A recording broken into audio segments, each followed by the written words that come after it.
My name is Ian McLean and I'm the Managing Director of John Smedley Limited. I'm a member of the family that owns John Smedley, and I'm the first family member to run the business since my great-grandfather did in the 1950s. John Smedley has been in existence since 1784.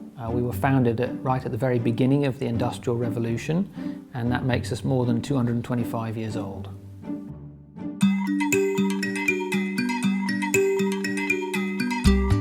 We put an extraordinary amount of effort into finding the very best raw materials in the world to start from, because if you don't start with the right raw materials, you're never going to end up with a great garment. And through our experience with spinning, dyeing, treating, combing and finishing the products, knowledge which is built up over generations in the staff that we employ, we believe we can produce the finest garments in the world.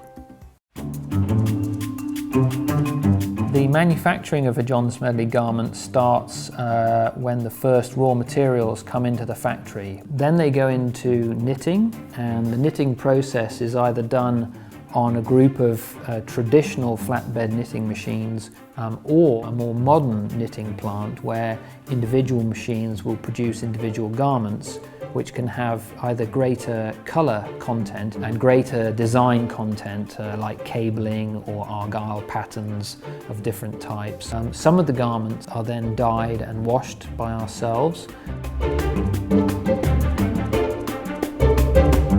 The spring water that we have in the area coming from springs up above us in the valley is integral to producing dyes that are very colour fast, so that the performance of the garments is excellent when you're either washing them or ironing them or using them in any way.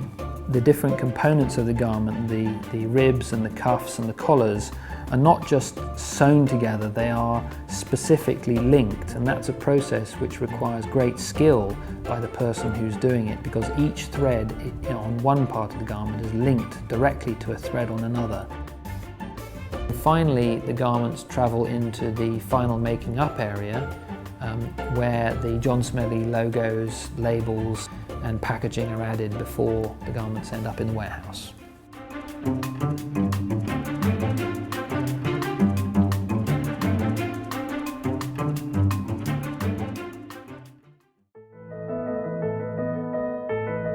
So we've gone back into our archive and looked for examples in our previous history where we have used logoing as an important part of our collections. That's given us perfect validation to reintroduce John Smedley sportswear today. It really hasn't dated at all, so it's been very easy for us to pick up not just the logo of the Jaybird, but also the idea of John Smedley sportswear and reintroduce it today. John Smedley is a successful business, and I believe that the core brand values that we share are so strong that we will continue to make the same garments as we've been making for many decades, far into the future.